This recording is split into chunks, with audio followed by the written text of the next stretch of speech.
Welcome to Mahesh Agri Developer. My qualification is Diploma in Agriculture. ఒక request ఏంటంటే video కింద కనిపిస్తున్న తమ్మునేల్ షేప్లో కనిపిస్తుంది కదా, దాన్ని మీరు క్లిక్ చేయండి. ఇలా క్లిక్ చేయడం వల్ల మీరు ఈ వీడియోని లైక్ చేసినట్టు అవుతుంది.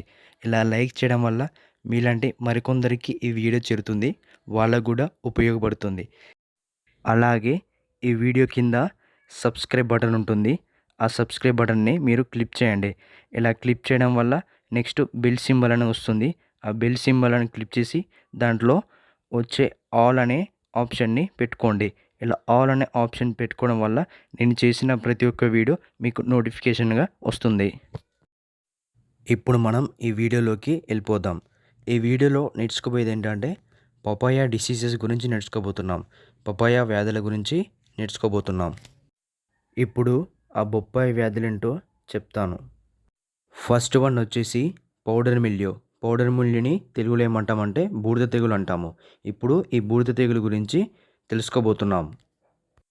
ఈ బూడిద తెగులు మెయిన్ సిమ్టమ్ ఏంటంటే white mycelium developed on the both leaf surfaces.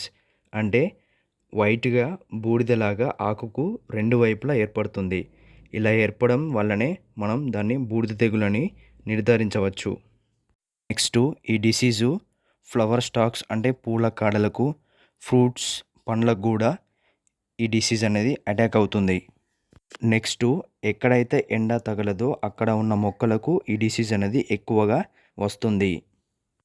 ఇప్పుడు దీని మేనేజ్మెంట్ నివారణ చూద్దాం. ఫస్ట్ వన్ ఏంటంటే 10 రోజులకు ఒకసారి 0.3% వెటబుల్ సల్ఫర్తో మనం పిచికారీ చేసుకోవాలి.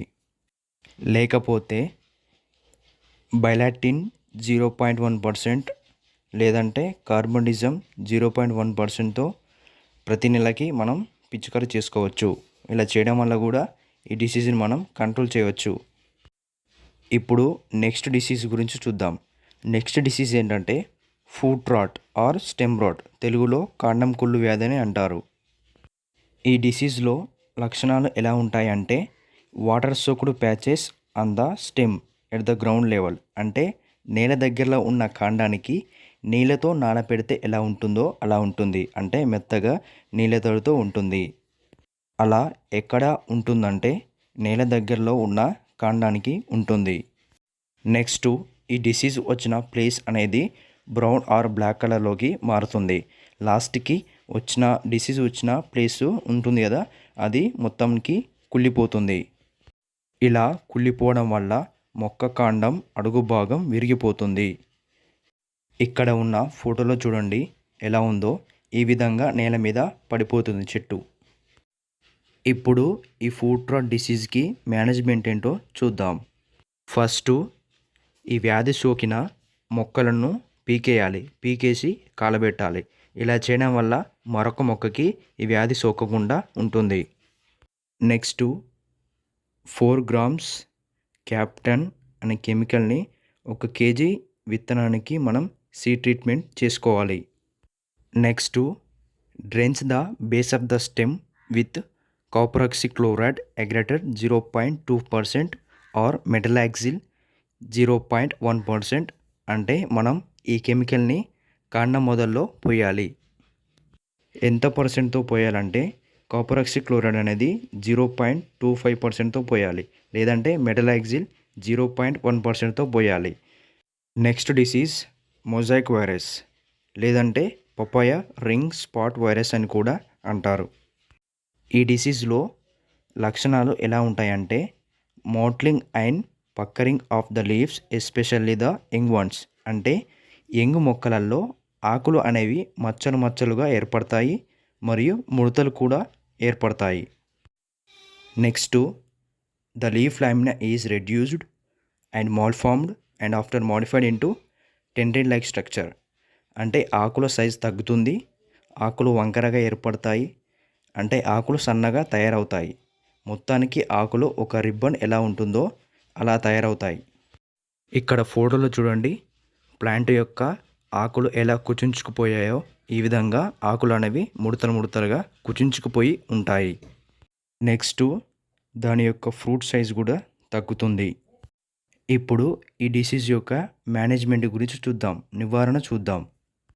ఫస్టు డిసీజ్ వచ్చిన ఆకులను మొక్కలను పీకేసి మనం వాటిని కాల్చివేయాలి.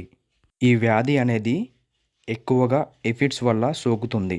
అందుకే మనం methyl demeton 2 ml per liter or malathion 2 ml per liter, dimethoate 2 ml per liter or acephate 1.5 grams per liter వాటర్కి కలుపుకొని మనం పిచికారీ చేసుకోవాలి.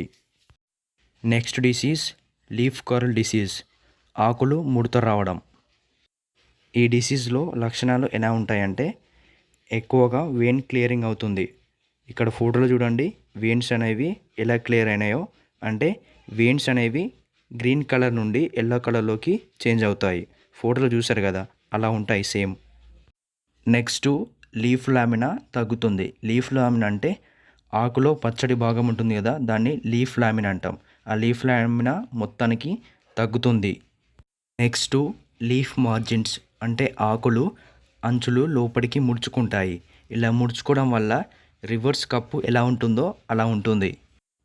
ఇక్కడ చూడండి, ఈ ఫోటోలో చూడండి ఆకులు ఎలా ఉన్నాయో, సేమ్ ఈ విధంగా ఆకులు అనేవి మారుతాయి.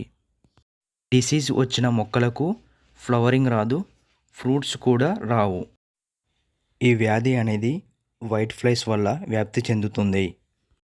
ఇప్పుడు దీని మేనేజ్మెంట్ నివారణ ఎలా చేయాలో చూద్దాం. ఫస్ట్ డిసీజ్ వచ్చిన మొక్కలను కానీ ఆకులను కానీ మనము వాటిని పీకేసి వాటిని అన్నిటినీ కాల్చివేయాలి. ఇలా చేయడం వల్ల వేరొక మొక్కకు వ్యాప్తి చెందదు. నెక్స్ట్ ఈ వ్యాధి అనేది వైట్ ఫ్లైస్ వల్ల వ్యాప్తి చెందుతుంది కాబట్టి మనం ఫస్ట్ ఆఫ్ ఆల్ ఈ వైట్ ఫ్లైస్ని మనం కంట్రోల్ చేయాలి. ఈ వైట్ ఫ్లైస్ని మనం కంట్రోల్ చేయాలంటే మోనోక్రోటోఫాస్ 0.05%తో మనం పిచికారీ చేసుకోవాలి, లేకపోతే డైమిథేట్ 0.2%తో మనం పిచికారీ చేసుకోవాలి. సో నేను ఇప్పుడు చెప్పిన డిసీజెస్ అన్నీ చాలా మట్టుకు ఇన్సెక్ట్ అంటే పురుగుల వల్ల వ్యాప్తి చెందుతున్నాయి. సో ఇలా వ్యాప్తి చెందకుండా ఉండాలంటే మనం ఫస్ట్ ఆఫ్ ఆల్ ఆ పురుగులను నివారించుకోవాలి. ఇలా పురుగులను నివారించడం వల్ల ఆటోమేటిక్గా మనం వచ్చే డిసీజ్ కూడా నివారించబడుతుంది. సో నేను చెప్పిన మేనేజ్మెంట్ మీరు పాటించండి, ఆటోమేటిక్గా డిసీజెస్ అండ్ ఇన్సెక్ట్ కూడా కంట్రోల్ అవుతాయి. మీకు ఇంకేమైనా డౌట్స్ ఉంటే నాకు కామెంట్ చేయండి, నేను ఖచ్చితంగా మీకు రిప్లై ఇస్తాను. Thank you for watching this video.